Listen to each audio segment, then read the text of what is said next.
news on the newspaper page, and love and tradition of the grand design. Some people say it's even harder to find.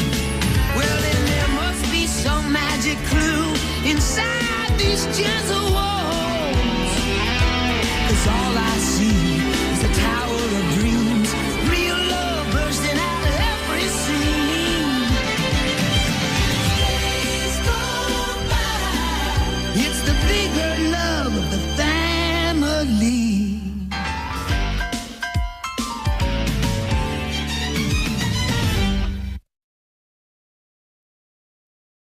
We're back, and let me make sure to bring everybody on. Can't forget my brother Kevin Aldridge there. Welcome back, everybody. Time to let the microphone do what it was born to do, and that is get hot. Welcome back. Now, we're still waiting for Raven Monday. I just got a message from her. Hopefully she'll be joining us here shortly. To the audience, thank you so much for being here. But let me introduce the crew. We got Michelle Dunn is back. How you doing, Michelle? Hi, everybody. Good to see you. Brother Dre is back. How you doing, Brother Dre? What's up, everybody? And my brother in this endeavor, Kevin Aldridge, the voice of reason. How you doing, sir? Happy Friday to everybody. Good to be back. Good to see everybody. And again, as I said, Raven Monday is she's inbound, as I understand it. See Terrace, crew members in the house, along with Dina. How you doing, Dina? She writes, Phil took PTO today. Yeah, he did. He's sick of it. Sierra writes, well, she writes, like the intro, I saw Nate with the Sony camera. Oh, your team Canon. Okay, all right. Nothing wrong with that. Good to see you.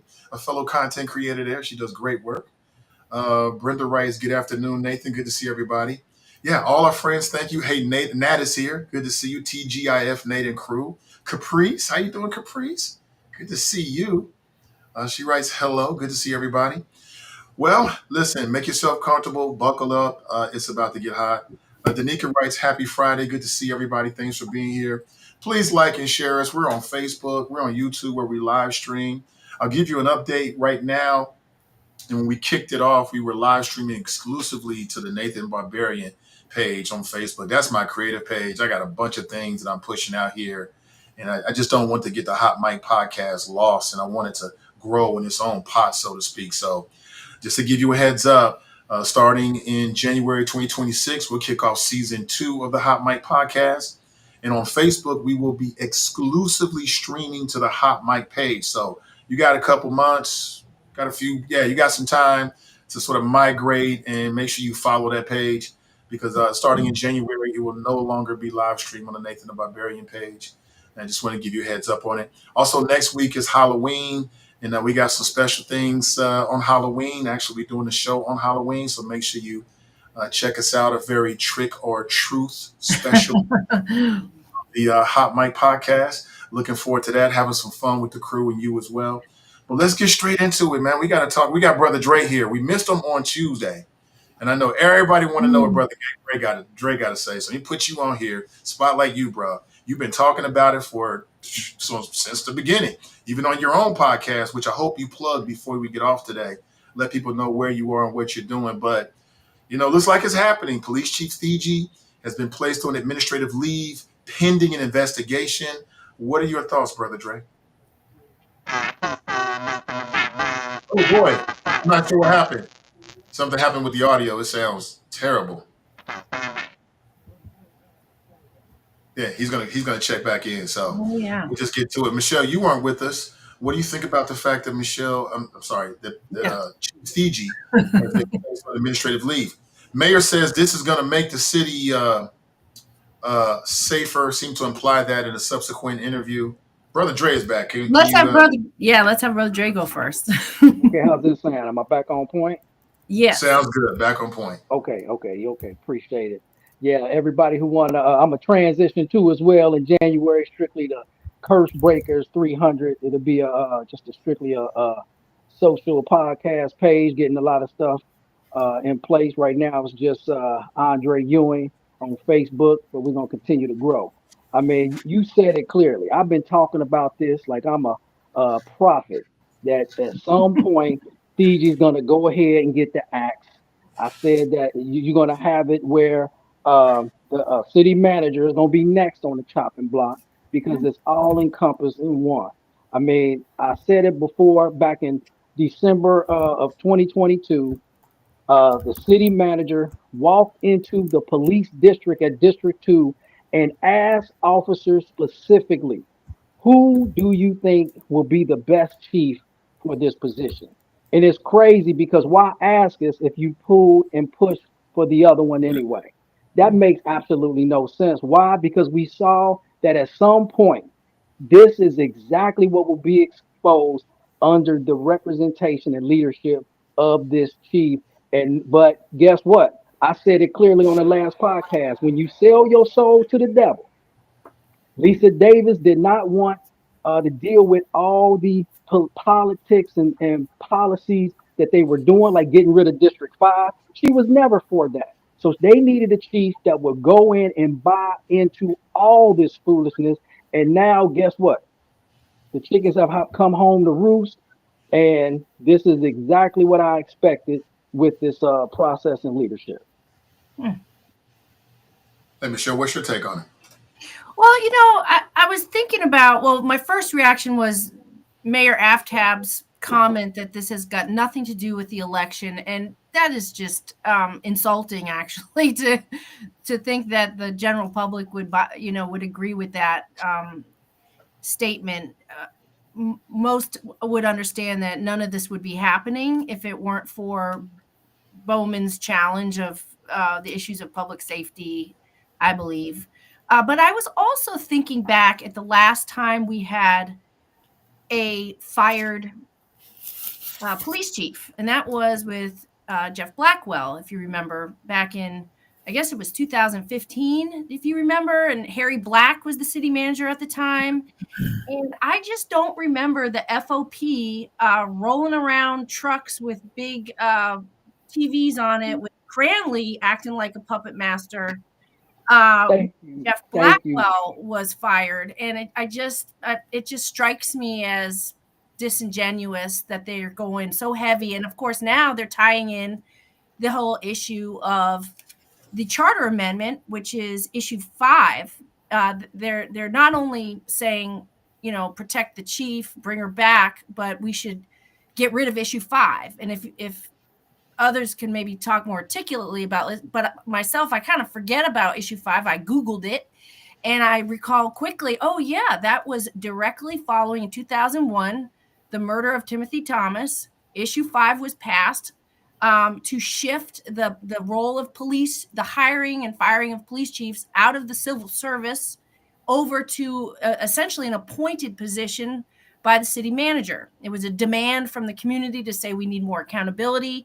And this way we can hold our elected, so to speak, although city manager is not elected, but the mayor and city manager more accountable for the hiring and firing of our police chief and not leave it up to internal civil service processes. And also it allowed for a national search of a new police chief. Right now, what the FOP is now rolling a truck around the city saying is we want to get rid of issue 5 and get it back to a civil service.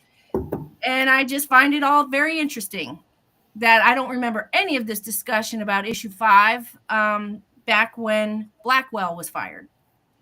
I don't know. What do you think? You're 100% correct because number one, Blackwell was set up for failure.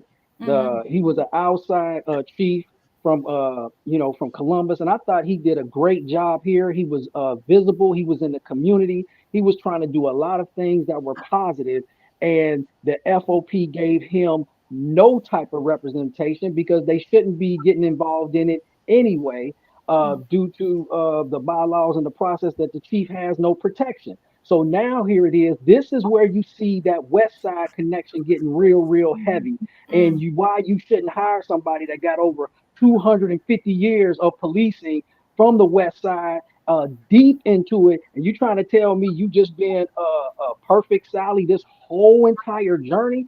I said this is where you see how the internal process is when I say friends of friends of friends. Dan Hills even with the former president of the Signals, Captain Pettis, he went to the mayor's office and city mayor and told him that Fiji wasn't the right choice. And so now all of a sudden you see them backpedaling based on these specific issues, and the FOP supports who they want to support. And I think this is a bad look for the FOP because Blackwell was doing a great job and he got straight up ambushed, taken to City Hall and fired on the spot. He was gone, and he went under a lot of stress from that process. So that should tell you they want to get rid of issue 5 so they can keep things once again in house and have a hot mess of things that have occurred. So I'm all for going outside, looking for the best candidate. But the one thing we have to do, I don't believe keeping it in the mayor and city manager's power of control. It needs to be somewhere where there's a vote amongst the city council. Do you what do you think about Henny as the interim? Do you think that he would be a suitable next chief of police? What's been your interaction, brother Dre? You know what? It's interesting because he has sharked up the ladder a lot. Haven't heard really a lot of negativity about him. And that's what's so interesting is that they can have a pretty solid career until they get to that chief position in a lot of instances. But Henny, I don't really know a lot about Chief Henny at this point as an interim. It's going to be very, very interesting to see how it plays out and how his leadership comes to be as we move forward. Raven Monday just joined us. How you doing, Raven? I'm doing good. How are you? I'm doing great. Talking about the police chief, and so what's your take on it? Some suggesting it seemed like in an interview that the mayor implied, if not just straight out, and said that somehow this is going to make the city safer. And his statement, which I'll share with people, I'm still trying to make sense out of something about the command staff working with the city and the city working with the command staff. And I'm like, huh? But in general, what's your take about this move that's been made about with the police chief? And I want to ask Michelle this and Brother Dre, and we talked about this briefly on the last podcast, or we talked about it not too briefly. Does her gender play a role in this? If she was a male, would she have had a longer runway? Would people look at her leadership differently? My curiosity lies in the who exactly would feel safer. I think that's kind of part of it. Like, who exactly does the mayor think will feel safer with this move? And once that is pinpointed, I think that it kind of gives us room to flesh out the rest of the statement. Because I'm just gonna say it with police tension within the black community within Cincinnati. It do Does it really change? Like, if you switch out the sheriff or you switch out the police chief, does it really change? Like, does your level of safety really change depending on who was in that office? I don't really think that I could say that between when it was Chief Isaacs or now with Chief Steve. Like, I don't. It doesn't really change. The tension is still the tension. The broken relationship is still the broken relationship, and so I don't necessarily know when you say something like, "Well, we think that this will make the city feel safer or the city safer." What does that actually mean, and to who? I think that's like something that's kind of like give it like kind of spinning me for a loop right now. Like, who exactly is what was the objective, and who exactly are you wishing to make feel safer with this move? And I do think a lot of the reason why she gets a lot of pushback is because she's a female police chief. Let's just be real about it. That plays a huge part in it. I think that with a lot of cities that have female leadership, that's just something that comes with it. We unfortunately live in a country where having women in, positions of power makes, the status quo feel very uncomfortable. We just watched it in our last election. We don't do well when we even look at the possibility of a woman holding that much power. And so I do think that unfortunately Chief DG has had that put against her in that position. And I think that unfortunately it's going to be something it's going to be a consideration for that if it were a man just wouldn't be a thing. I think that that's just the nature of being a woman in a position of power. You're always going to have somebody put what they view as your shortcomings. Some of that is going to be rooted in the fact that you are female, and it's unfortunate. Well, I'm gonna just say I respectfully, Sister Monday, how you doing? I respectfully disagree that it's because she's a female. I mean, we've had a lot of female authority within the police department that have thrived a lot. And let's be clear, she's a female white. She's not a female black. And this was female black. This would be an interesting conversation and an interesting topic. But when you look at the evidence, the climate assessment that hasn't been released yet, that is going to be interesting dealing with Chief Fiji. And when information comes out, they're actually going to see why she was not a choice from the police officers. Now, it's interesting. You heard Corey Bowman several times say the police know what they're talking about. So if they knew what they talking about 3 years ago, why didn't the entire police department vote overwhelmingly for Teresa Fiji? They still voted for Lisa Davis, who was also a female. So I just believe that it was a mismanagement of pointing out the right person for the job. And we see this playing out because I'm going to stay consistent. She went in and she was the only one who was going to do verbatim what they asked. And that disqualified all the other potential chiefs at the time. Here's why I have a little problem with people who want to say this is this is gender based. One, she's being dismissed by a black female city manager who basically chose her. You hear the FOP union, they're saying she's not the problem. The mayor is the problem. So the FOP isn't really calling for her ouster. I didn't really hear a lot of people in the community. I mean, if you listen to what the community reaction to getting rid of the police chief has been, they feel like she's being scapegoated. So this notion that they're getting rid of her solely because she's a woman doesn't really make sense. You basically got a woman, a black woman at that, who's getting rid of the woman or who's thinking about getting rid of the woman that she hired.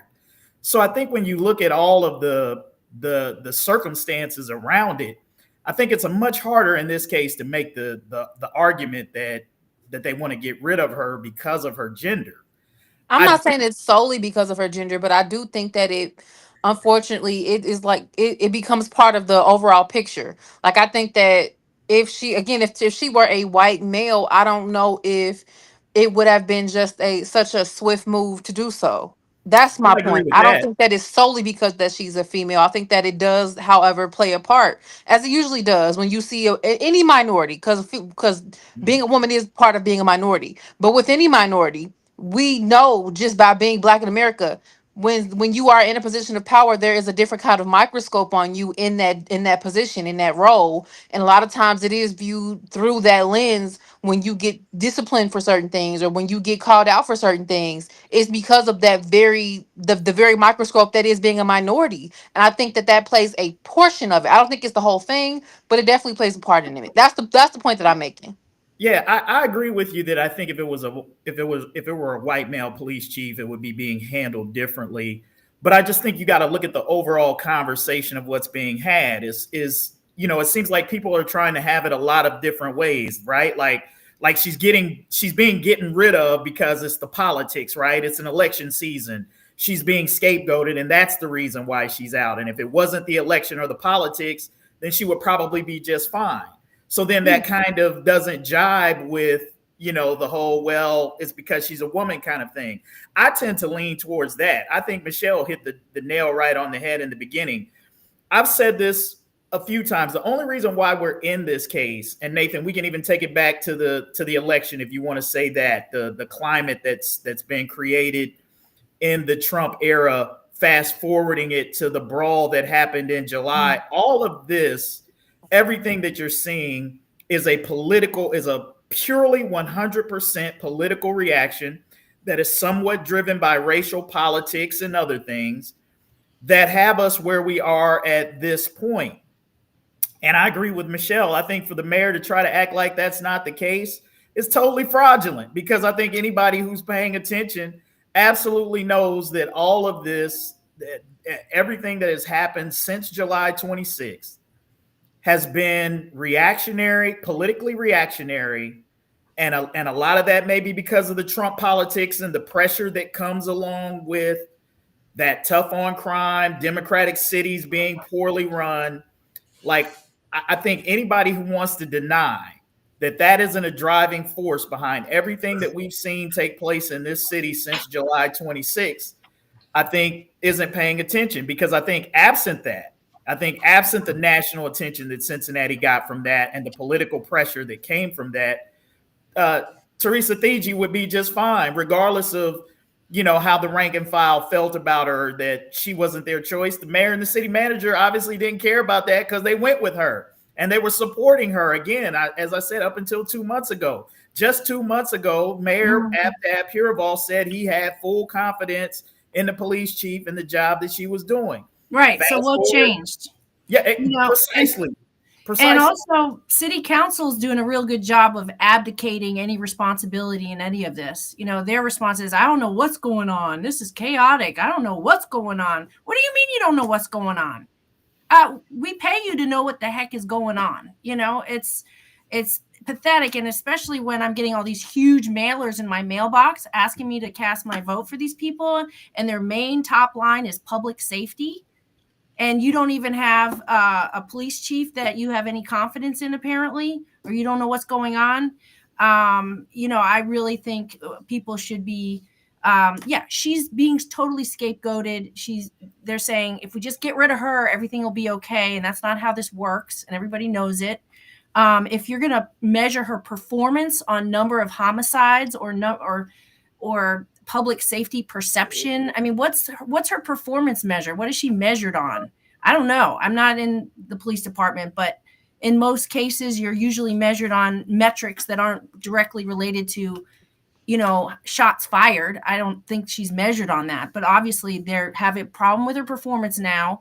And once again, I would just pivot to let's all start giving these city council people some hell a little bit, because honestly, they should know what's going on. We're paying them to know what's going on. They should have hearings. They should have reports. They should have press conferences, maybe, if they want, tell us about what's going on. But to just say, I don't know what's going on, is really frustrating. Good point. I agree with you completely on that point.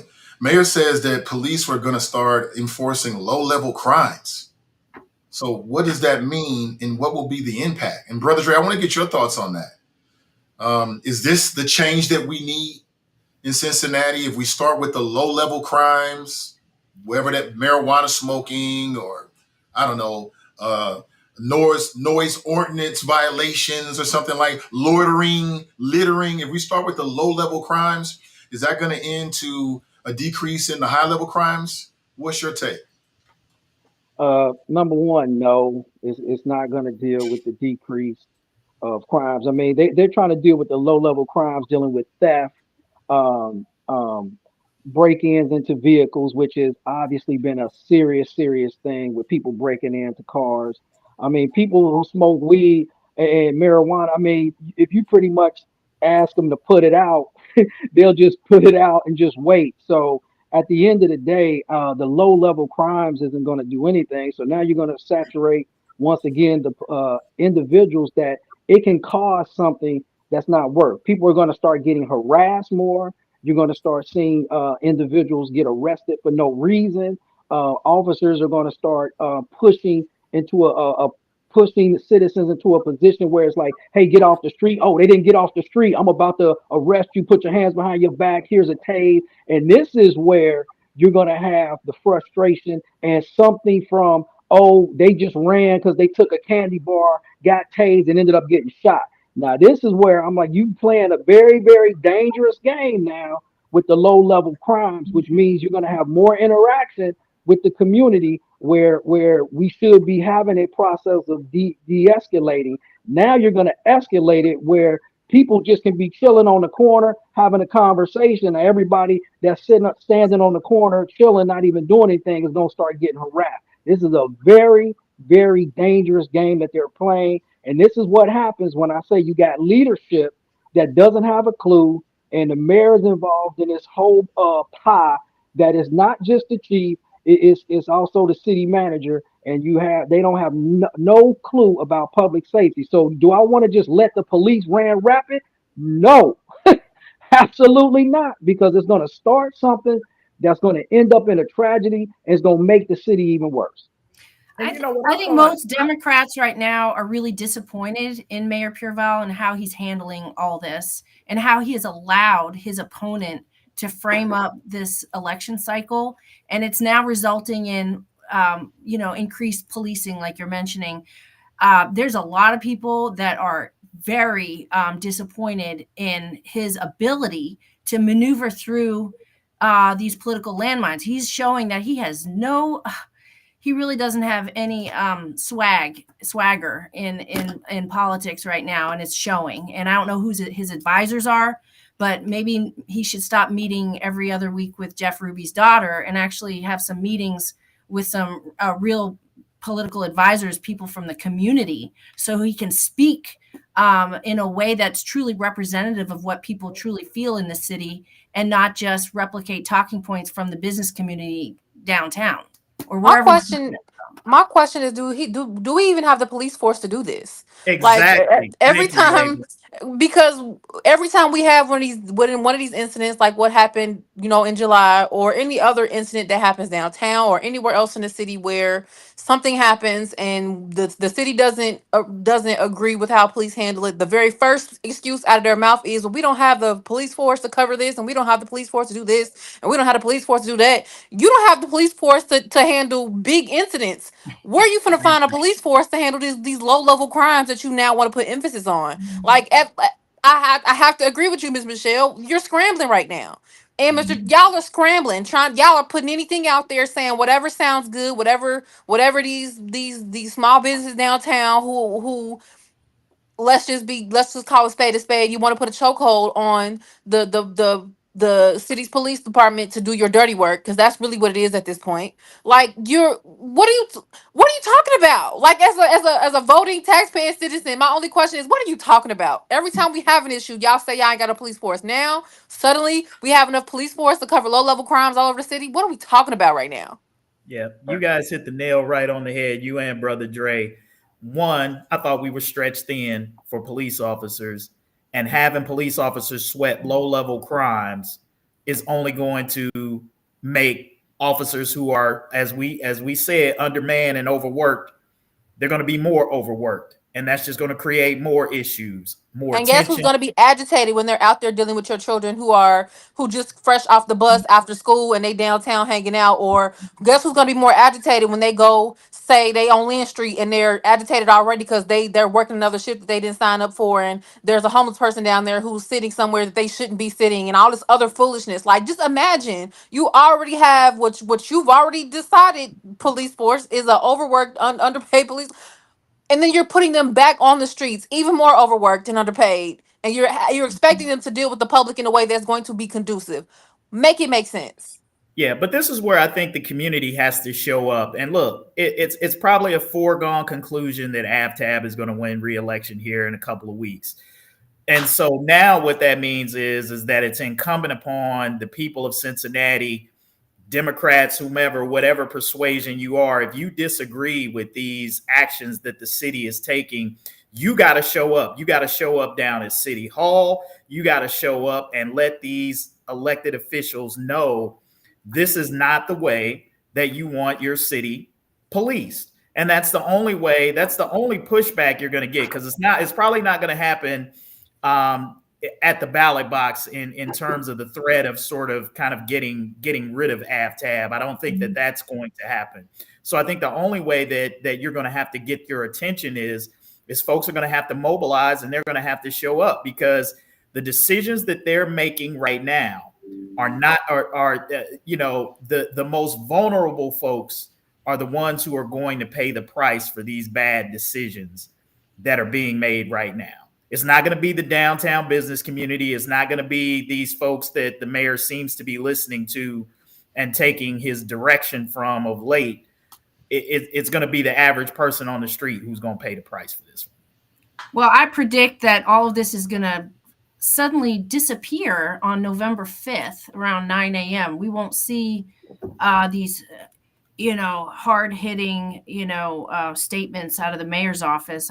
Once he wins, I think we'll just go back to, and right now, Thigi is not fired. She's under an administrative leave, which is temporary, right? They're going to do an internal investigation.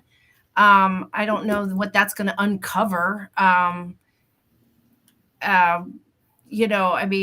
going to have, she's already secured a lawyer, and this city has paid out a lot of money on people that they've tried to fire or have fired and then did it in a way that wasn't fair, to the point that we've had to pay out thousands upon thousands of tax dollars to fix the poor HR management of this city and how they treat people on their way out.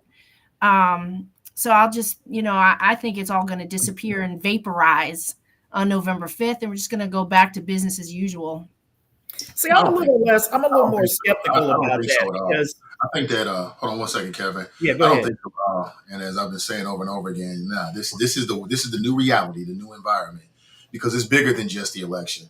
AFTAB, and I'm sure as people internally are looking at polls, I can't imagine any poll says that his challenger Bowman is going to win. This is long-term gaming. This is the politics of being a blue state and a red state, especially under this current federal environment. It is what it is. It's not going anywhere. And, it's been quite interesting, all great points from everybody. For years and years and years, they've been telling us that the police force has been stretched too thin. Now, suddenly we got people they can be bus monitors. Right now, police officers are going to be monitoring who's going to be standing around at the bus. Are you riding the bus or you're not riding the bus? Now, police officers are going to be monitoring low-level crimes. Right? City council always complain about not having enough money. Suddenly, they come up with $5.4 million. I will say it again. Pressure busts pipes and creates diamonds. Everybody looks great in leadership when there's no crisis, when there's no pressure. Everybody looks good. But the true determination of leadership is what you do under fire. When the storm is upon the ship, when things are looking crazy, when the barbarians are at the gate. And right now, I think you all have said it, we're getting a bird's eye view of not just the AFTAB administration, but also city council and how they deal with tremendous pressure. And again, it is tremendous pressure. Well, I mean, I'm going to just say this about city council here. I disagree with Michelle that it's going to go away after November 5th for some of the same reasons that you just said. I think this is bigger than the election. I think, in my opinion, AFTAB has never been under threat. Never at any point since this election was announced of not being reelected in November. Now, some of you might say, Kevin, no. He knows this, and probably pretty much Corey Bowman is not winning in a blue city of Cincinnati. I mean, the lenders, the biggest financial philanthropists, richest people in the city, they back AFTAB, not Corey Bowman, even though the lenders are friends with Trump. So what does that tell you? That tells you all that you need to know about the likelihood that Corey Bowman is going to put up any kind of real threat to AFTAB. So it was never about the votes. It was never about the threat of the votes, but it is about the threat of big business. It is about Fifth Third putting pressure on the city about getting crime situated, particularly around Fountain Square, where, if you remember, 6-7 years ago, they had a mass shooting on Fountain Square out there. And then you have another couple of shootings. So those are the folks in Cincinnati approximate that the mayor is most concerned about, those business interests. more broadly, I agree with Nathan. I think you got to pay attention to the Trump administration and the danger that they present. Not necessarily Corey Bowman. He's a pawn and a tool of those same sort of MAGA interests who just want to get that, who just want to get those talking points going on here in Cincinnati. They know he doesn't have a chance of winning. If the Republicans really thought Corey Bowman had a chance of winning the Cincinnati mayor's race, you don't think they would be pouring more money into a campaign here to really attack AFTAB if they thought they had a chance to wrest control in a former democratically run city? Come on, we gotta use a little bit of reason here and thought process, and not just fall prey to the hyperbole. I mean, so AFTAB is playing to the business interests in the city right now, and probably the more broader threat of the Trump administration. And neither of those two things are going away after November 5th. And let me make a comment when we talked about stretching the police thin. And this is what interests me, is because the state police was offered, okay, and you took 2 days and then you took 4 days that they're here. That's still not going to do anything. So if we don't have enough police officers on the street, and you've heard this 1,001 times that we need more police, then do a test baby right now. Let's bring in more of the state police, put them into certain pockets of resources, and see if crime gets reduced by adding more police. So you don't even have to go out here and spend millions of dollars on getting new officers, which is going to take at least 5 to 10 years to get the complement up anyway, and to get the right officers. And see, this is the dangerous game that people are playing. If you're going to do a rush packet and just try to get people to just come on in, several officers are going to slip through the cracks. And we're going to have some officers that are going to come in with bad records, and you hear it all the time. How did that officer get the job? Because they just rushed them on through because they just wanted more police. So there still has to be tactics in this process. But if you already have the state package that DeWine is willing to release to say, here it is, let's use those resources and see if it reduces the crime without quit complaining about more police when you have the resources to do so. Does anybody think that Fiji can come back, or is she out the door? Because she's just on administrative leave. I mean, is it possible that, or plausible, that they do this review and they decide, you know what, nothing was there. You go back and do your job, sis. Is that possible at all? It's possible. It is possible, but I think it's possible based on who exactly is mayor, because it's interesting. Because if Mayor Aftab he wins, and all of a sudden they do a review on Fiji and she has a legitimate lawsuit, and he decides to bring her in. So let's look how tripped out this can be. If the interim chief or a new chief comes in and they're temporary and crime goes down, and then you bring Fiji back based on a lawsuit, just imagine how ridiculous AFTAB would look in the process. I think they're going to find a way to get rid of Fiji for good, because if they bring her back, it just makes the city look even worse. I think that I think that it because of the mishandling of how they're doing everything, I don't think that there is a plausible way for her to come back. I think that no matter what happens, because you have made the decision to remove her, or to even make a move as if you're wanting to remove her, I think trying to walk that back it's gonna be too hard. It's gonna be too difficult. You're gonna have to figure out a way to make that make sense to both sides, but also you're gonna have to figure out a way to usher her back into that role without her having some level of like immunity, so to speak. Like I think it'll be hard to put her back in that place and then like actually truly hold her accountable in a way that doesn't either feel targeted or doesn't feel like handling her with kid gloves. Like it's kind of like a touchy place. I don't think there's a way to put her back in that spot with confidence is what I'm saying. Like how do you put her back in that spot with confidence? I don't Yeah. see that being done. And She's for been that damaged. reason alone, I don't think that they'll be able to. Unfortunately, they won't be able to. And if she goes as far as is figuring out how to bring a lawsuit against the city, and then we as taxpayers have to pay out that lawsuit with our tax money. All hell gonna break loose. All hell is going to break loose, and they're going to be too busy. They're going to be too far into trying to figure out how to fix that to even give a damn about figuring out how to put her back in that spot. It's gonna be too much. It it was a terrible move in the first place. Just period point blank. It was a terrible move. It is because we are seeing it for exactly what it is. It's not, I feel like they thought that they was gonna make, most voters feel good or feel safe, and they just miscalculated. They grossly miscalculated that move, and now they're going to have to deal with the consequence. And unfortunately, Chief DG is just going to have to lose her job, and it sucks, but it is what it is. There's no way to fix that for the public, for the voters who are going to be responsible for picking new leadership very soon. So unfortunately, I don't see her being back. Unfortunately, Do you feel Yeah, like her authority has been undermined? absolutely, yeah, absolutely. I don't see why she would want to come back. I mean, I think once you get to this point in a relationship between an employer and an employee relation, I mean, just think about this. She is on paid administrative leave because they say we need to investigate your ability to lead. That means you don't believe in me as a leader. That means you question my ability to lead. And so to that point, you have now undermined my authority. And then how can I even trust you moving forward?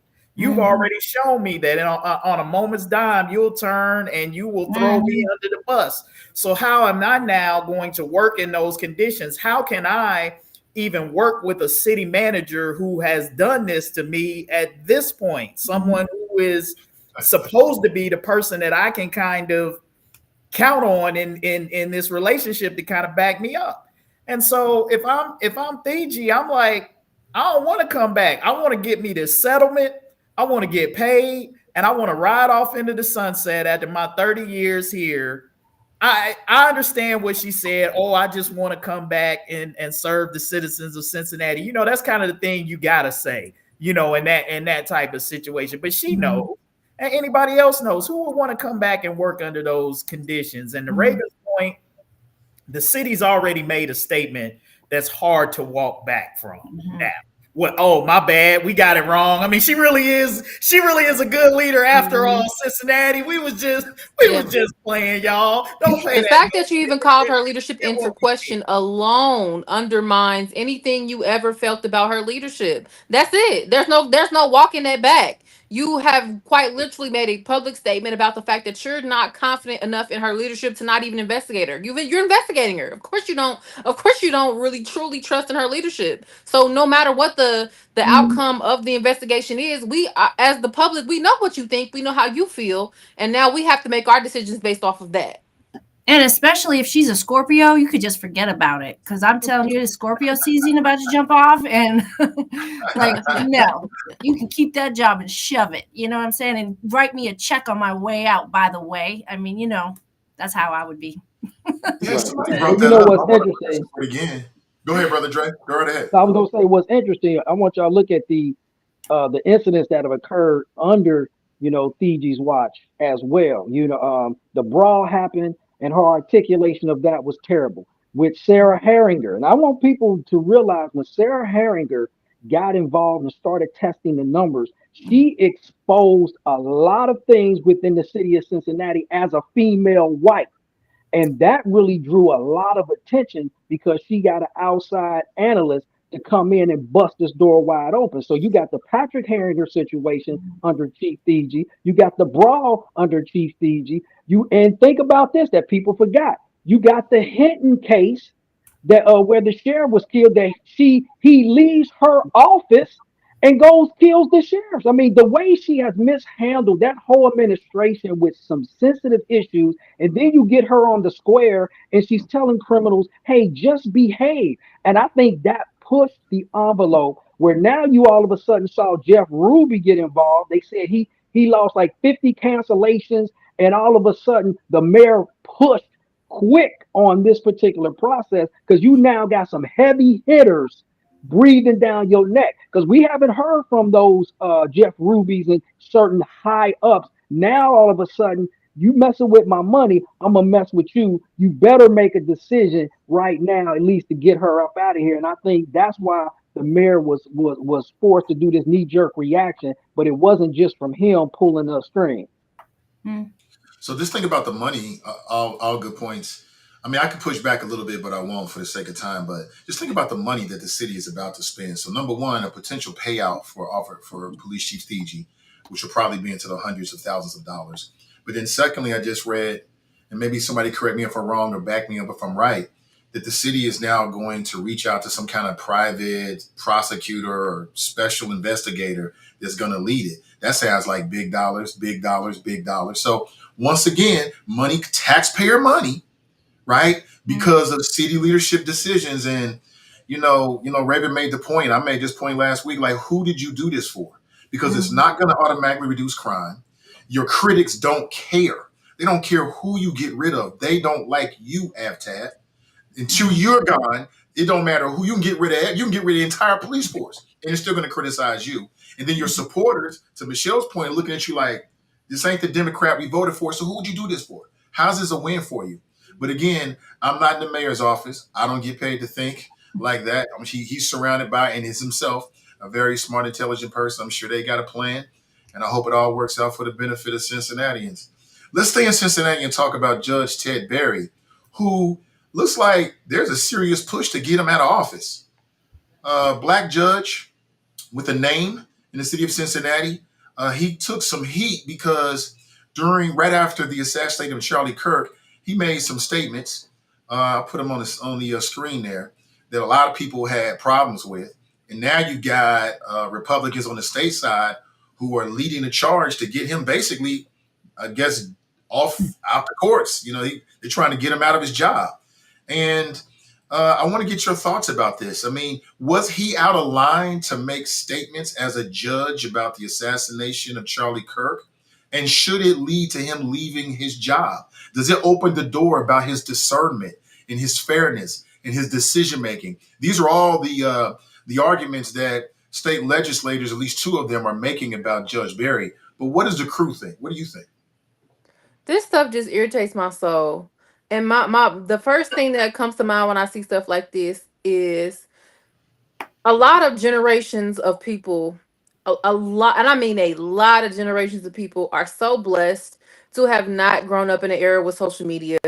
Because imagine if this had been 50, 60, 70 years ago, and it was right after the assassination of Martin Luther King, or if it was right after the assassination of Malcolm X, or any of our black civil rights activists. Imagine if the those in charge, the judges and the sheriffs and the CEOs of that time had access to social media, the kind of stuff that they would be saying on their personal accounts, or the kind of stuff they were saying at the dinner table, the kind of stuff they were saying at the barbershop, the kind of stuff they were saying in the church parking lot after Sunday service. Just imagine the kind of stuff that they were saying at that time and saw no consequence, saw no repercussions about it, and went home and slept good that night and got up and went to work the next day. Imagine if social media would have been a thing then. And now imagine in 2025 when a man, a grown man with a regular job, like being a judge, he is on social media saying something that a lot of other people are saying, a lot of people feel and resonate with. He is not calling for anybody else to be killed or murdered. He is not, saying stuff like I want to tap dance on his grave. All he is saying is this is what happened, this is the consequence, and this is how a lot of other people feel. This is what this man stood for. Like it bothers me when there's such a big deal being made out of people saying things about or against Charlie Kirk. The man was divisive. The man spoke very hate-filled language. This is not an opinion. This is fact. And I hate that we've gotten to the point that where people cannot state facts as facts and be okay with, like, and now people gotta lose their job because of that. And this is also coming from the same people who hated cancel culture, could not stand cancel culture when it first came out. We're so adamant about how wrong and how sensitive cancel culture was, and how it has the ability to ruin lives, and we shouldn't be doing this to each other, and the First Amendment this and the First Amendment that. Okay, cool. But you want to turn around and now because people aren't praising, worshiping Charlie Kirk, you want to use that same rhetoric that you once said was terrible. You want to use that against people to get them out of their jobs and to ruin their livelihoods. And it ain't even stuff that like again is offensive. It's just the truth. The man was hateful, hate-filled, and divisive. A lot of his rhetoric was hate-filled and divisive. I don't I hate that Judge Barry and who was it? She was on city council and she also got caught up in Victoria some Parks. comments. Victoria Yeah, Parks.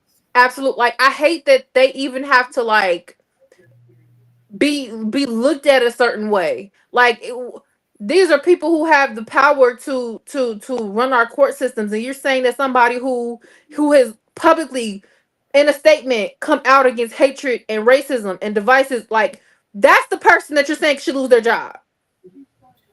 It makes no sense to me. You want somebody who is in charge of the courts, somebody who has the power to make decisions in our court system, who has publicly come out against somebody who has been hate filled and divisive with their rhetoric. That's the person that you want to punish. That's the person you want to lose their job.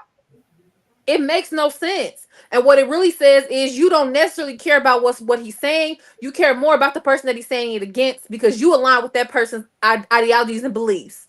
Don't feed me no BS about he was murdered and you should never say any like it's not about that. It's not about how that man died. No matter how much you want to convince me it's about that, it's not. It's because you agree with his rhetoric. It's because you agree with what he said. You loved how hate-filled and divisive he was, and anybody who has said anything negative about that man, you want them to be punished. That's what this is about. It has nothing to do with you having such an empathetic heart that you just think, oh, that was so wrong, and he should have never died that way. You know it ain't about that. You know it's not. You know it's not. Because So he didn't mention nothing about that. What he talked about was how hateful and divisive that man was, and that rubbed you the wrong way. And that's why you want that man to lose his job. so here's what I would say. I would agree with probably about 90% of what Raven said, but here's where I'll slightly deviate. So one, let me just say this. No, I don't think he should resign or that he should lose his job.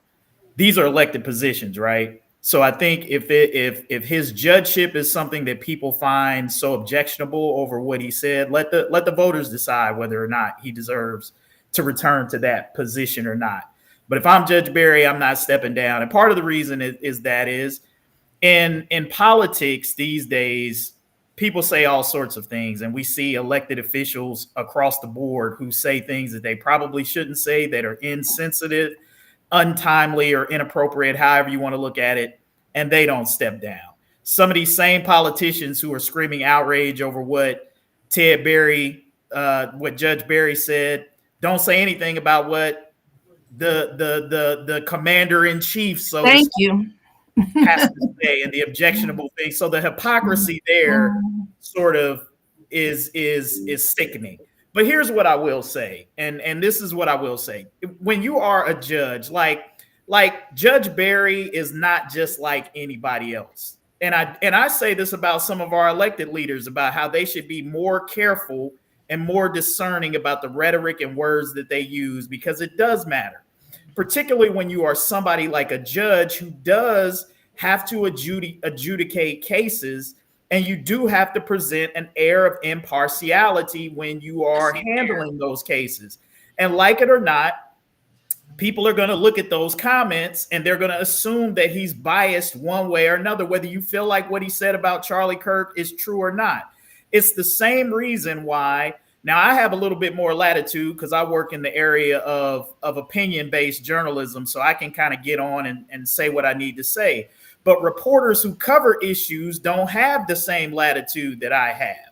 And so they can't go on social media and even attempt to say anything like what Judge Barry said there, because it would totally wipe out their ability to cover issues objectively. Nobody would trust a reporter who would make a statement like that to be fair and impartial in coverage. We already have an issue with that in the media as it is. So I think Judge Barry is not like everybody else, where you can kind of just be out there saying whatever. There are certain jobs and there are certain positions where objectivity and impartiality matter. and you have to maintain the appearance of that. There are people who are going to look at that and say he failed in that regard. And they might not be entirely wrong about that, right? They might not be entirely wrong. He clearly took a position, whether you agree with it or not. There are going to be people who don't agree with that and are going to say he's biased because of that. And that's why. That's the only thing that I would disagree with about what Raven said is Judge Barry ain't like anybody else, right? Certain people who hold certain positions aren't like everybody else. Yeah, you have the freedom to do it. Absolutely, you have the freedom to do it, but there are ethical and professional responsibilities that I do think are in place in certain places that do need to be recognized. So if I was going to criticize Judge Barry on anything, I would say it's that. But no, I don't think he should step down or resign. I think you let the voters decide that. Where's the outrage of these state reps, I guess, who are drawing attention to this comment to, like Kevin mentioned, the president of the United States issuing official videos of himself defecating on American citizens expressing their First Amendment rights at a No Kings protest. I don't see the outrage in talking about civility or ethics or honoring the office in which they're representing. So I can't even respect it. I can't even respect the opinion, because if you're going to pick and choose who you're going to be offended by, you've lost me, honestly. And, you know, I love also the contrast about the offensiveness of ICE agents apparently were denied service at businesses in Chicago, you know, like sandwich shops and bodegos, you know, like, no, we don't have to serve you in here. We're not serving you in here. We don't respect what you're doing. Get out, ICE. You know, no, you're not going to buy a hot dog in here. But yet all the years of hearing about how these bakeries have the right to not bake cakes for gay marriages, you know, they don't have to, you know, they're a private enterprise. They don't have to bake a cake for a gay couple if they don't want to, right? Now, all of a sudden, these are ICE agents. What, they can't buy a hot dog? No, you can't, you know? So the hypocrisy that Kevin raised is very much on full display. And again, it just kind of discredits the whole case they're trying to make. Can we also just sit in there for a moment? The president of these United States, whoever is in charge of his social media account or whoever, but it's his account. The president of these United States posted an AI video of him defecating on American people who do not agree with what he's doing right now in the country. Like, let's just sit in that for a moment. If that is not the most insane thing, I never in a million years, even in 2025, even with Donald Trump as my president, like the height in which the ridiculousness gets day by day is just like, we know from the last time he was in office that man can get ridiculous, but we're actually looking at insanity right now. The president of these United States posted an AI video of himself defecating on American people. And like we're brushing that off as if like, oh my God, he's just so ridiculous. Oh my gosh. That's that good old Trump. That's that entertainment we were missing. Like, it's not funny. It's like we want to laugh, but it's not funny. It's not, it's so not funny that it's funny. Like, it's actually gross. It's actually disgusting. It's actually so damn disrespectful to the American people. And we just brushing it off. We're just like moving past it. We're just like, we're not making a fuss about it. And it bothers me so much that we've gotten to this point with that office that like it's expected and nobody's reacting. Like, that is, how are we okay? Like, how, like it truly does disturb my soul. How are we okay with this? How are we letting this go on? And it's almost like like, I don't even really know how to put it into words, but we've gotten to a point where we are watching that office just day by day, moment by moment, be so degraded that we've become numb to it, and we've And literally allowed demolished. Like, the very edifice of the White House is being demolished without permission. Just to add on, Raven, to the insanity of it all. Yeah, he got permission on back in November 2024. Yep, you're absolutely right. It's Thank just, you, So you got Nathan. permission. That, Like, I mean, I say hear. it Go again. ahead, Raven. Finish your I flow. was just gonna say, like that to me, the fact that she just put that out there and we just kind of moved past it and went to like the next point of the conversation. Like for me, when I remember I saw the video, I was like, this can't be real. This is something that a blog made. Like this cannot be real. And it's posted on his actual official page as POTUS. Like His we're not supporters love even, it. this is like we're in the real world and this is what we're having to deal with as American people. And we are just like, we move on, because what do you do, what do you say, how do you respond to a leader who is literally saying I will poop on you for not agreeing with me? Like how do you go on? It's So funny. His Raven, supporters love it. They're eating it up. yeah, you weren't with Go us ahead, on Aaron. Tuesday. You weren't with us on Tuesday, Raven, but we kind of talked about this a little bit. And I've said this is the Donald Trump has made the presidency and politics. He's turned it into reality television. And to Nathan's point, when people voted for him in 2016 and when they voted for him again in 2024, they let you know that they don't care about this kind of thing. How many times did voters say, oh, that's just Trump being Trump, or I don't care about that. You're making too big of an issue about that. I care about his policies. I know he's crude, rude, and all of these other things. I don't care But what about that. about? I care But what about about? But what your about? policies and what Well, he why can doesn't do. Ted Berry get the same, Because grace Ted then? I'll Berry tell ain't you why. Donald Trump. Ted Berry ain't doing what MAGA wants That's him to right. That's the do. very point. Yeah, that's So it. If Ted Berry was doing what MAGA wanted him to do, he could be just as rude and crude as he'd probably be getting a Donald resolution from the state house. He'd probably be getting an award instead of being Ted threatened Berry with did. his job. Hey, brother Jay, what do you think? Did Ted Berry go too far? Should he lose his job? Should he resign? What do you think? No, he shouldn't resign. I don't believe he went too far, and I agree with all the powerful points that's being stated. It's just deep that, and Kevin can respect this, that the Bible talks about that people's hearts are going to wax cold. And it's just interesting that when we start looking at things right now and what this president is doing, and somebody who's boldly have felonies, somebody who's boldly have done some things that we thought we would never see as a president. People better buckle up, because I know we said on this show that it's gonna get worse. I don't know if you remember that, kid. We said get ready, it's Oh gonna yeah, get worse, I've and been it's saying it it's for three gonna. months. People better snap out of it. Black people of culture, and black and brown people better wake up, because we've gotten so comfortable that it can't happen to us. And I said before, he's testing the temperature to see how far he can push something, to see how far he can go and get the American people to agree with it. So when you see this type of reaction and people are serving him, just like if he is an antichrist, and the levels that he's pushing, people better mobilize and come together, because only the American people can really stop what is happening. And it's interesting, like you said, Raven, people are just kind of sitting back taking it. It's almost like somebody jumps in my house right now, grabs my family, and I just go, "Oh, how y'all doing?" And is violating my family right in front of me, and I don't say anything.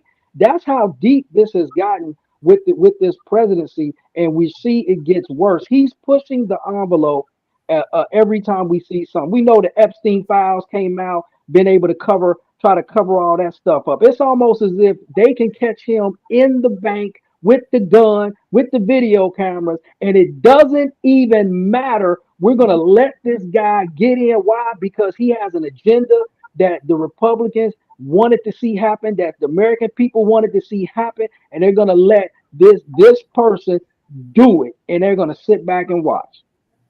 I don't know Judge Ted Berry. I'm sure I probably know some people that know him, so it might get back to him or not. But this whole thing is another example as to why, in most cases, before you hit that send button, you should let somebody in your circle kind of look at it. Because Judge Ted Berry was dead wrong 1000% to post anything about Charlie Kirk on multiple levels. Number one, just professional. It's unprofessional. Your job is, you're not a social media content creator. You're a freaking judge. You're supposed to be down there representing victims. Like him or not, say what you want to say. Charlie Kirk was the victim. What about respect for victims? It looks bad. It is bad. It was unprofessional. And, again, I don't know what his marital situation is or his relationship situation, but, you know, Judge Ted Berry, before you ever tweet or post anything publicly or even a DM, if you have any question about it, you should run it past somebody, because that was just it was a self-inflicted wound. And we shouldn't be talking about this. Who cares what you think about Charlie Kirk? Your job is to get into that courtroom and adjudicate the law. That's it. It makes the whole profession look bad. It makes him look bad. And you got to understand the circumstance you live in. This is a blue city in a red state. But I also just want to again mention that we live in a time where our, people in these type of positions, they are living in an internet social media age. Like, we're not living 30, 40, 50 years ago when these people didn't have, we didn't have access to these people the way we have access to them that now. doesn't matter though, Raven. That doesn't matter. The only thing that matters is you are an elected official, so you're representing all the people that elected you. You're an officer of the court. You're an officer of the court. You represent the court. Keep it to yourself. No one cares. And there's no win for you if you're a Judge Berry. There's no win for you out of this. All you're going to do is make your profession and yourself and that courtroom and all the people that elected you look bad. For what? So people can like it and laugh at it on social media. And again, what about the victims? You're supposed to be representing the victims. Charlie Kirk was a victim. Whether he was reprehensible to you or not, he was still the victim. And it's just a bad thing. Now, do I think that he should lose his job? No. I think, as to Kevin's point, that you're an elected official. If the people who elected you don't like it, if they find it to be the opposite of who they want to represent them, they should vote you out. I don't think these people at the state level should be involved at all. But again, it speaks to where we are now. But if the people that you're representing feel similarly to what you posted, how are you in the wrong? Like, you know what I'm saying? Like, how are you? The people who put you in office the very same way that you put out there. It's professionalism, like what Nathan said. The same thing that irritates all of us about what Donald Trump does. Not only is it crude, mean-spirited, and childish, but it's also beneath the dignity of the office of the presidency. And Nathan made exactly the point that I tried to make when I said Judge Berry ain't like everybody else.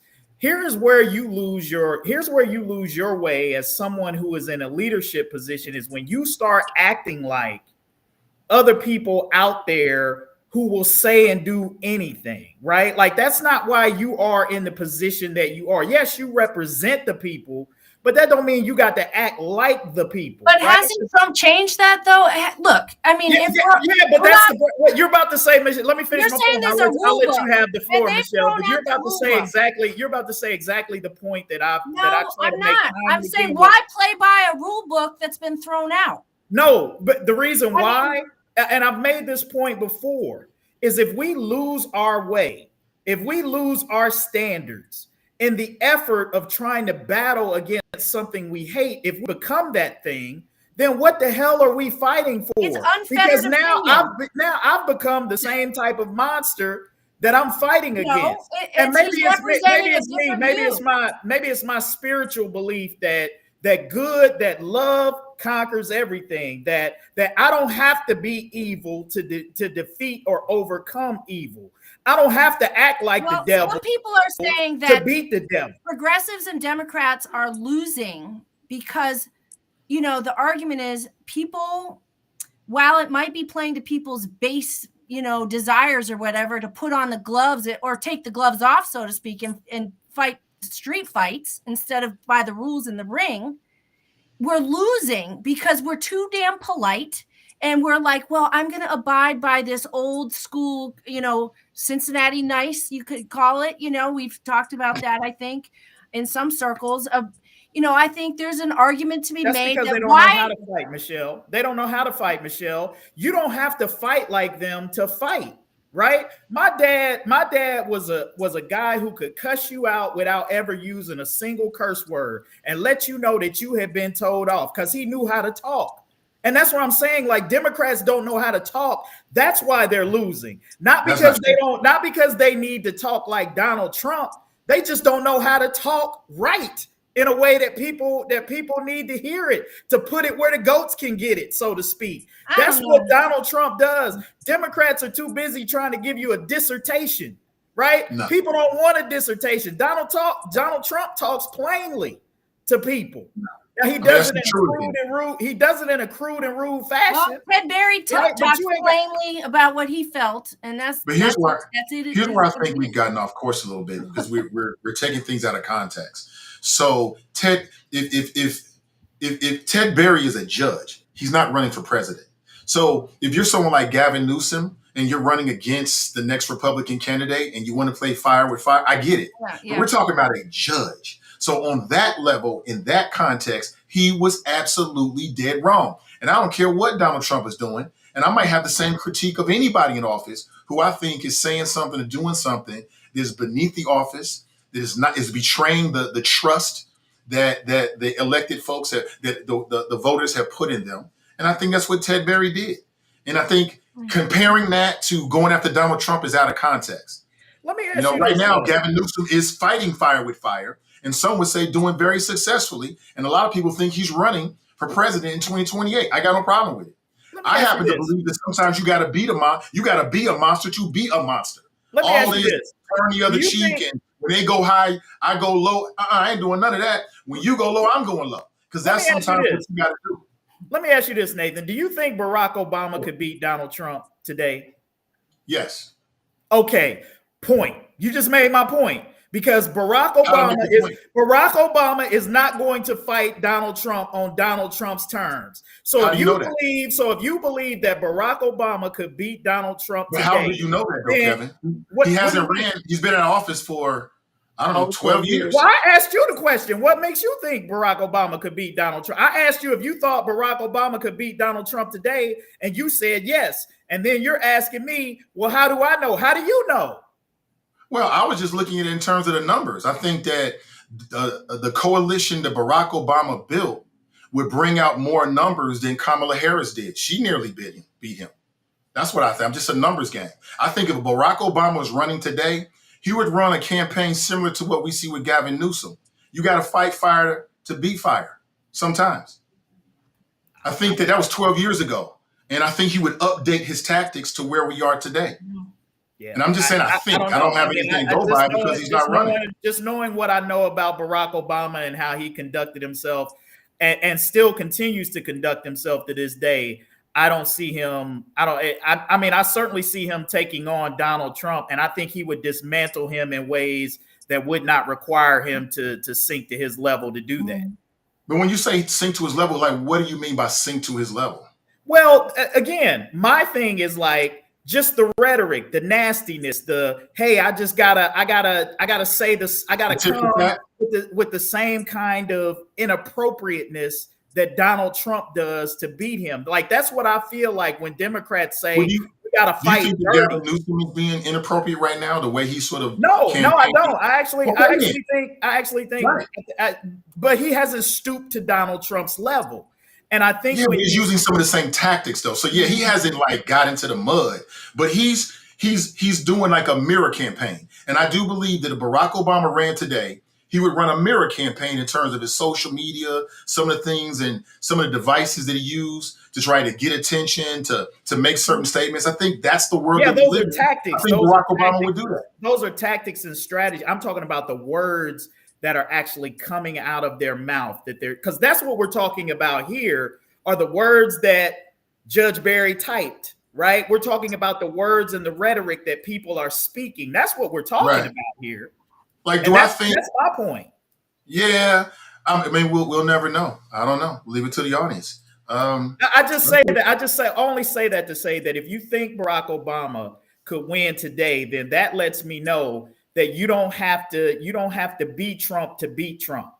Yeah. And it's all in the approach and the way. I don't know if that's a fair comparison, though. I don't know if that's a fair comparison, just because we've had Obama as a president before. We've seen him in the role, so we have something to compare it to. We've also, just off the strength of the what's it called? It's the rating that our presidents get, like their likability and all of that stuff. Like Obama has by far had one of the highest, ratings with the American people than I'm pretty sure any other president. I think based off of that, like we loved Obama so much that we wanted Michelle to run just so that we could have the Obamas in the White House again. Like he has a whole different level of likability. He has a whole different level of support behind him that just outside of politics alone would give him some just some leeway, something to work with, and then he could build off of that his campaign and all the other stuff that come with him. So I think it's not necessarily a fair comparison. I think that if we were looking at maybe a completely different, if we were looking at any other Democratic candidate that you would consider somebody who doesn't fight dirty, then maybe we could talk about that in a more realistic way. But because Obama is just somebody in the comments said he's a once in a lifetime type of politician. That is correct. He is just a once in a lifetime kind of politician. We have too much history on him, and we have too much trust in him because we've seen him do it for 2 terms. We've seen him do it 8 years in a row, and I think based on that, based on how the level of comfortability a lot of us felt, the level of peace a lot of us felt during that presidency, that alone would help him go to places that Kamala just didn't get the chance to get to because unfortunately, and she was close. Let's be real about that. She was very close, but we did not see her in that role long enough to know what that could actually look like. And I fought that to the fact that Joe should have been in there on his first day, showing her the ropes, letting her know this is what. And when time come, when push come to shove, it's gonna be you. So let me show you how to do this. You need to be coming everywhere with me, so I can make sure that you are comfortable in these rooms and people are comfortable seeing you in these rooms, so that when it comes to election time, you can just walk up through here and we be done with it. But that's a whole nother conversation.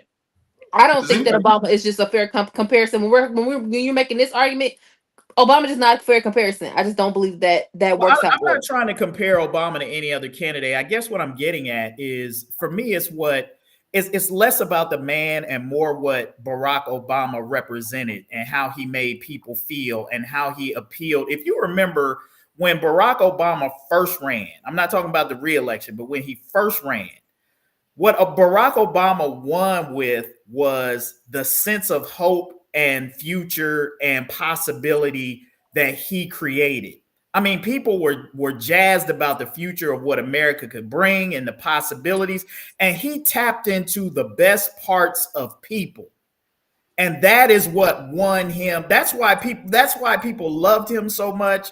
That was why, even more so than his policies, it was how Obama made people feel and how he made them feel seen and the possibilities of America. That is what worked for him. What did Trump do? Trump came along and he played on the most cynical. He was the antithesis of that. America's not great. He played on grievance, not hope, but on something entirely the opposite of that. And he barely won. He skated to 2 presidential victories, barely winning in the popular vote, a few thousand votes here or there. And so what I'm saying is that it don't take much to beat Donald Trump, but if you want to get down in the mud and wrestle with him with the cynicism and the hate and the anger and the bitterness, that is not a winning formula that's going to build the coalition that Barack Obama had that won him 2 straight elections. That is a bad formula for Democrats to try to emulate and follow, and if they do it, they will lose. I'm not so sure about that, and I'm not even sure how we got this part of the conversation. But what I will say, Kevin, is I think you're underestimating the power of running negative. There's a reason why running so many politicians, and you name it, they run negative because it works. And when you can tap on people's ick, right? Reflex, man, that's extremely powerful. It might even be more powerful than the whole hope and nice guy stuff. And we've seen that because we got Trump back in office. And, for his people, he did run on hope. The hope that, he was going to do a lot of things that they wanted to see. And that's why they voted for him. So look, I'll bring this up only because y'all bring it up every time we talk about this. Donald Trump beat 2 women. When he ran against a man, he lost. I'll just leave it there. Yeah, yeah. All right, let's move on. More Ohio news. It ain't because he had a winning message. If y'all wanna follow along the lines of what y'all have said numerous times, that America was Just not not you. ready for a woman president, this is why I refuse to buy into this narrative that Donald Trump has a stranglehold on the hearts and minds of America, because he doesn't. The 2 times he won, he beat a woman. When he ran against a white man, he lost badly. Okay. So I'm not sure your point. Okay, so we're I'm not racist entirely and ready to jump misogynistic. into this narrative that Donald Trump Thank you, politics. Michelle. This country is both racist and Yes, misogynistic. all of those things. That's what that was. Right. Okay, let's move on. So this is interesting. I want to get your thoughts on this. Thanks for the hope, Kevin. So now, Sorry. Thanks for the hope. so now state legislatures are pushing something I think is very interesting. Some may agree or disagree with this, but they want to push something called the success sequence. And they want to push this in public schools. They want public schools in Ohio to teach students that there are basic rules that will improve their lives before they graduate. And it goes like this. This is the success sequence. Graduate from high school, get a job, don't have kids until you're married. Do you agree with that? Is that something that Ohio public schools should be teaching students, in your opinion? I'll I say don't think this: you shouldn't codify it into teaching, but I don't think this is anything more than what parents tell their kids. I mean, it's the same thing that my parents tried to teach me. Hey, don't have children before you're ready to take care of them. I mean, whether that's marriage or whether you're in a financial position to do that, go to school, get an education. I mean, I'm not saying that following that model is 100% guarantee of success, and that there aren't people who aren't successful who don't follow that model. But I think that's what a lot of, well, I can't say a lot. I can't quantify what that number is. But my guess is that many parents probably give that advice to their kids. That's just my thought. But I don't know that needs to be codified into Ohio law. I think some of these things are or be taught in schools. I mean, I think some of these things are within the purview of what you teach in your household, and I don't necessarily know that that's what schools need to be preaching to students. Are these the same lawmakers who are defunding, birth control access at Planned Parenthood? I mean, are these the same? Is this the abstinence only and the just say no crap that we had to live through in the 80s? I mean, none of this is evidence based. It's an agenda, honestly. As much as these people like to talk about these agendas that they think teachers have bringing into our classrooms, this couldn't be more representative of a certain philosophy of life that has no place in public school classrooms. I mean, we are there to teach our kids critical thinking and to educate them, and this is just more culture war fodder. And it's never worked, and it won't work, and it's a distraction, and it's a waste of resources. Because I'll tell you what's going to happen is they're going to want to fund this stuff just like they fund religious education within the schoolhouse, and it's just going to take more resources away from our basic education that we are being mandated to teach, at the state level. So this, again, I'm sure it's the usual suspects behind. I don't even have to Google it to figure out probably who's behind this. It's just really insulting to suggest that these far right, probably white Christian nationalist types are trying to insert more crap into public school classrooms while at the same time defunding us and then also accusing us of DEI and all this other grooming and sick stuff that they like to talk about that we're doing. Well, I don't, I could go on, but I won't. But it's just it's an affront. It's insulting. It's never worked. It won't work. And it's honestly, insulting as a parent, that they think that we should be getting our morals and values through at a K through 12 system instead of at home. I'm not Well, necessarily that's upset with the message. I just don't get why our school system feels like they're the ones who have to be the messenger. Like it almost feels like we are. It almost feels like a sneaky, underhanded way to like do something that has been like the talk of every parent across the nation when it comes to, you know, curriculum. We're okay, we know and we believe and we understand that parents have every right and all control about how we go about teaching our kids about their sexuality, how we go about teaching our kids about how they identify. You don't mess with the parents' right to do that, but you're sneakily trying to do something similar by trying to add in these lessons about, well, you should, this is how you should, this is how you should, you know, what are they calling it, success sequence. This is how you maintain success, this is how you achieve success. You graduate and then you get a job and then you don't have children until you get married.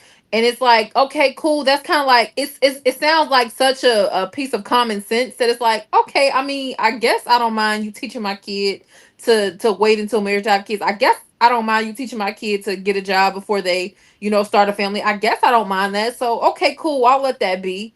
But then that it becomes this thing where like you have opened this door for public schools to start teaching your kids and establishing certain morals for your kids and certain standards for how they live their life, that you don't even realize that that is exactly what you were just fighting against a couple of years ago, even currently, where you were trying to make it adamant that I'm the parent. I teach my kids what I want them to have morally. I teach my kids what I want them, how I want them to structure their life, and how I want them to do this and do that.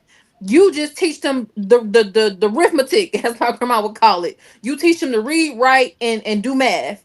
I don't need you to do nothing else. I don't need you to be giving my kids, you know, moral standards or any of this other extra stuff. Just teach them what it is they need to know to survive, and I will do the rest.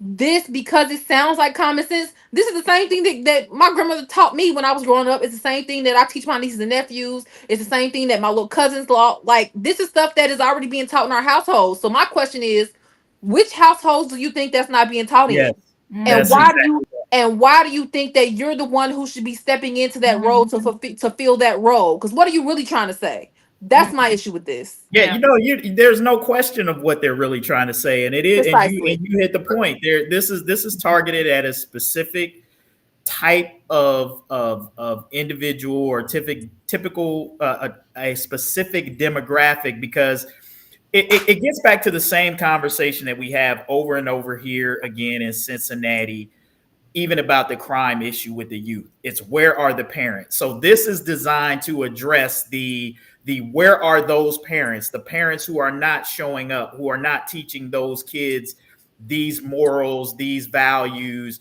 And so the public school system is designed to their, what they're trying to do is use the public school system to hit that portion of kids who might not be getting that message at home. Because again, as I said, to me, this is common. This is kind of common sense parenting, probably what every parent kind of tries to tell their kids, because there is some truth to it. If you do have kids at a young age before you're ready, it invariably makes life a little bit more difficult than somebody who doesn't have to do that. You have less time, less resources, all of these things that you can kind of look at and say, it doesn't decrease it doesn't mean that you can't be successful, but it does mean you have to endure a few other obstacles and hurdles that a kid who doesn't have that doesn't have to deal with. I think we can all sort of look at that and say, yeah, there's probably just kind of some common sense anecdotal stuff in there that we could see that, yeah, waiting, you know, until until you have a job, you're in a better financial position, probably sets you up better. Okay, that's not, you know, that's not overly controversial, I don't think.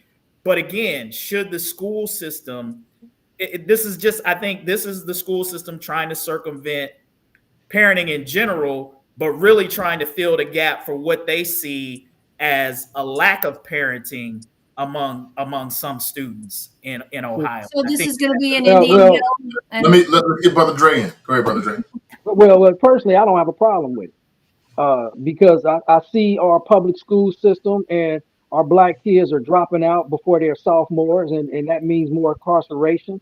I mean, you have the black race who are having more abortions than any other race. You got all these type of issues, and now if there's implementing some type of discipline within the school, some kind of structure, we both know there are single parents out there that cannot control the process of their home. Why? Because they're working all day. So by the time the kids come home, they're being raised by the other sibling. So I don't have a problem with the school maybe implementing some type of structure to assist these kids that are definitely not getting it at home. So I'm for the discipline aspect. I'm not going to go beat the wall, but there's certain things that are happening in the public school system that are needed because our kids are failing at an extremely high rate. Yeah, I hate all of it. I think it's a terrible idea. I think it crosses the boundary between education and moral prescription. I think Michelle is right. There's a deeper agenda here that people are missing because there are some issues. Yeah, there might be some defects or some shortcomings in some of our households. That doesn't mean that public schools should be the one to try to tell people the way their life should be. And then my first question is define success. Like, what does that mean? When you say success, success in whose eyes, right? What's your version of success? There's a lot of people that had kids young and they went on to be successful. There's a lot of people that didn't graduate high school. They maybe went to trade school or got a GED. They went on to be successful. There's a lot of people that didn't get married. There's a lot of people who, for them, getting married made them less successful because it tripped them up. They was dealing with somebody that Well, had that all kind of issues, had all kind of demons, had all kind of childhood trauma, and it cost them time, money, and anguish for decades. So miss me with all of this. It's a terrible idea.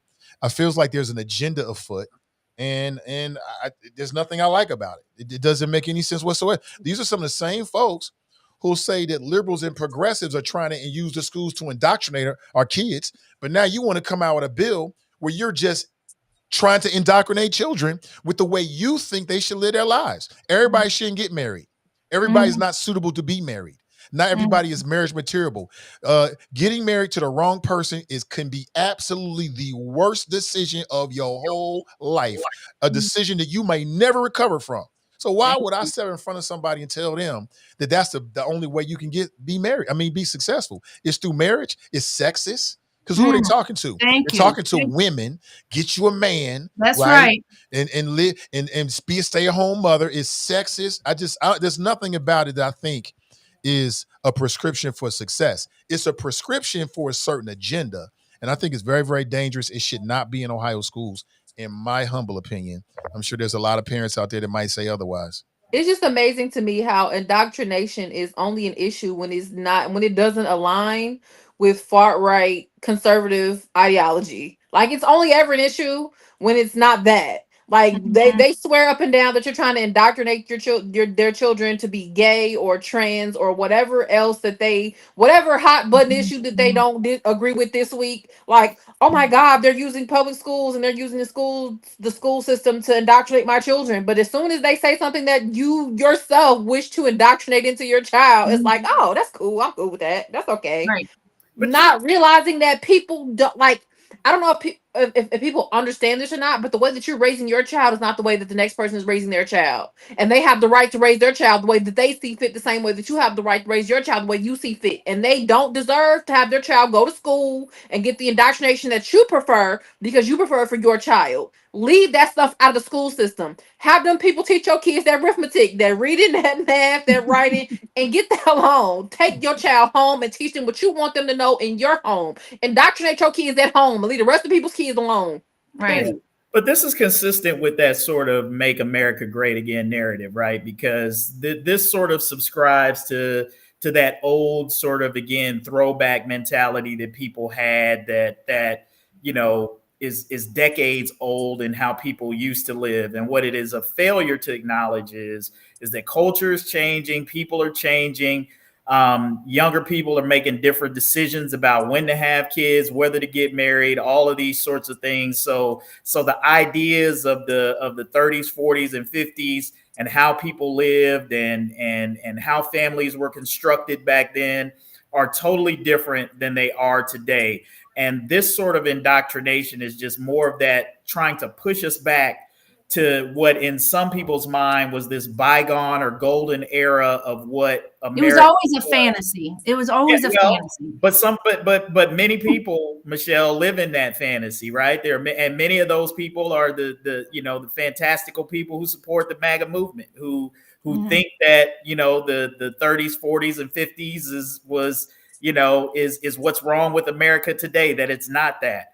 I And think the litmus test is whatever they're trying to push into public schools, K through 12, in urban areas. First question is, have they put this in the wealthier public school districts? Are you seeing it in the Indian Hills, in the Wyomings, in the Sycamores? If they're not doing it there, why are they doing it in our district? because they Right? don't need it. They don't feel like they need it. No, wait a You minute. need it. Stop right there. They don't need it. Are you saying that teen pregnancy isn't happening in those places? Are you saying that? I'm not saying that it doesn't. I'm saying they But believe that's they the don't need it. narrative, right? It's only urban kids and low-income kids that need this moral guidance. The wealthier children in the whiter districts, they don't. They don't have abortions either, Michelle. It's They don't have insulting. they don't have abortions in those school districts, and those right. kids never have abortions or do anything like that. It's That's the hypocrisy. implication. It's 100% hypocrisy, but they'll never admit it. Well, and it's So, and so it's is it the hypocrisy that the prisons are more black and brown? Is that a hypocrisy? No, that's It's not a hypocrisy. But that's way more it's nuanced than what it's you're the trying to make it product. seem. It's the That's it the is problem it with is the the criminal product justice system. of systemic racism and flaws in the system that create an environment and a pipeline for black children to wind up in those Right. So circumstances. how about instead of the conditions of infusing this required curriculum on, moral values, why don't you instead use those resources to wrap our kids in our urban school districts like you wrap them in Indian Hill and Wyoming with after school programming and sports and all the uniforms and the training they need to be successful and band camp and chess club and the rich curriculum and the school trips? And why don't you spend your money on that stuff and see if people are, if there's a difference after you fully support and wrap our kids that are in the poor districts in like the Indian Hills and the Wyomings, because that's what our kids need. They don't need this crap from some far right, group of people up in Columbia. And it's about the money. Follow the money. I'm sure they're asking for money to do this curriculum in our schools. And where's that money going to come from? From our school budgets, right? So it's all BS. And it's so frustrating to have to continue to fight. And it's racist. And it's insulting to the parents of our district to suggest that we need this instead of what we really need, which is more resources for our kids. What it is it's moving the goalpost. That's true. That's truly what it is. It's a moving of the goalpost because it's as Michelle said, it's putting out that narrative that these children aren't already being taught these things. That's number one. That's right. But it's also it's like, isn't this not the entire functionality of a private school?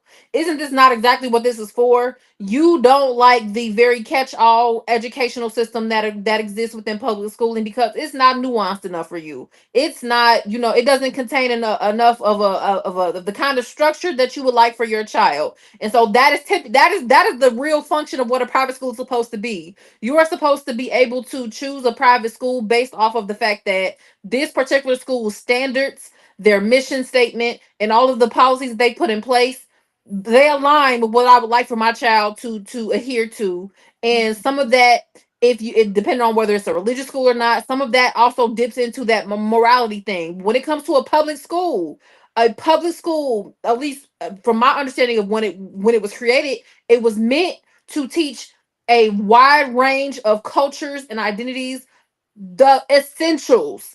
You are supposed to be giving this child the essentials to survive in this country on a very basic level. If you want them to have those extras and you cannot afford private school, this is what things like after school programming was for. Like Michelle stated, this is why you also if you want your child to have those very Christian leaning morality, like understandings and standards for morality, take your child to church. That's what that's there for. You don't get to skip church on Sunday and then send your kid to school on Monday and decide that they're gonna get those same lessons from school. That's not what that's for. That's not what that's for. If you want your child to walk away with Christian morals, take them to a Christian church on Sunday. Get up, stop being a bedroom Baptist, and take your kid to church. Well, I'm Bedroom gonna tell you Baptist. right now. No, I'm gonna tell you right now because you're starting to see a lot of our public school athletes starting to go to these St. X's. They're going to the outer Indian Hill schools. They're going to the Molars. They're going to these schools. Why? Because there's no structure in the public school system. I mean, so you're seeing a lot of athletes now that are going to these other schools that they didn't have opportunities to go. Why? Because they're tired of the in-school violence. The structure is all over the place, and they got a failing system. So they're sitting there scrambling, saying we need to get some structure in these public school systems because all our kids are now going to the other schools so they can function and study and do the things that are proper. And that's why you see even in Cincinnati, the elder schools are constantly successful. The St. X's, the Mo, you hear about the same schools all the time. Why? Because they're structured based. No, And then you because have they're even taking the our money through vouchers oh, and giving it to the athletes. well, They that's have winning yeah. teams. So let me just say this. I think money with the schools is part of it, but it's not the issue. It's you have to the look, schools take a majority of the blame, but the reality is this: if you don't solve the societal issues that are around employment, housing, and the ability of parents to provide a stable household around their children, then you get what you get in the public schools. The problems that you have I mean, look, I don't have evidence on this. I don't have any studies of it, but I would suspect that there is a direct link to the home and the financial environments of those students who are the most troubled, who create the most situations in the public schools.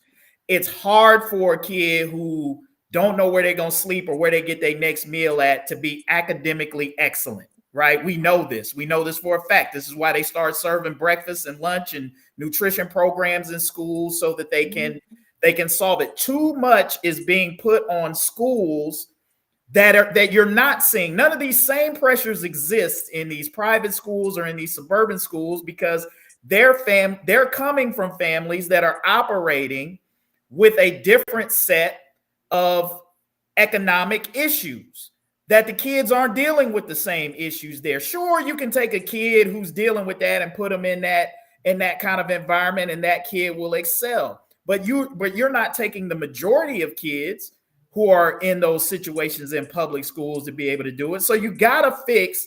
Look, I can tell a kid all day, "Hey, go ahead and get a job."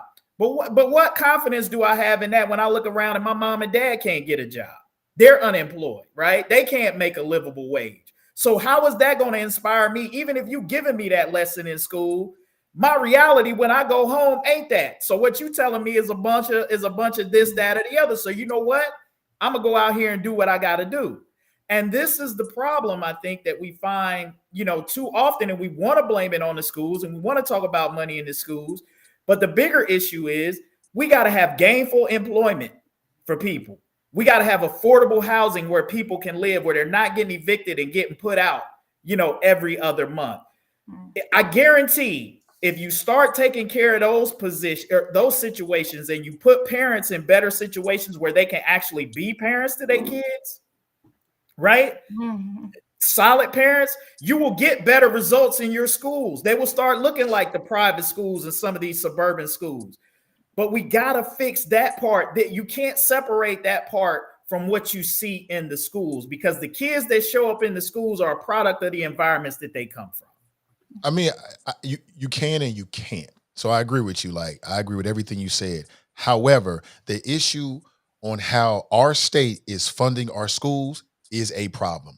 Yes, Right? yes, it is. You're Absolutely. undercutting the funding of the school while Absolutely. putting on more of a burden on top of everything you just said, which I agree with, is a huge problem. It's a And I problem. don't understand how in my opinion, in my world, right? Would not say if I ruled the world, every single kid that goes to a public school could go to an after school program that is fully funded with, and they should be able to fully explore, right? Mhm. Extracurricular activities, uniforms, and whatever. And studies show that when you have those programs in place, it reduces crime, right? The Mhm. most the Mhm. most critical time for young people to get in trouble is the 3 to 4 hours right after school. We saw that in Government Square. So if Mhm. we expand, I would much rather use my tax dollars, whether it's claimed or unclaimed funds, to go Mhm. to other people's children for after school and before school programs. And hey, guess what?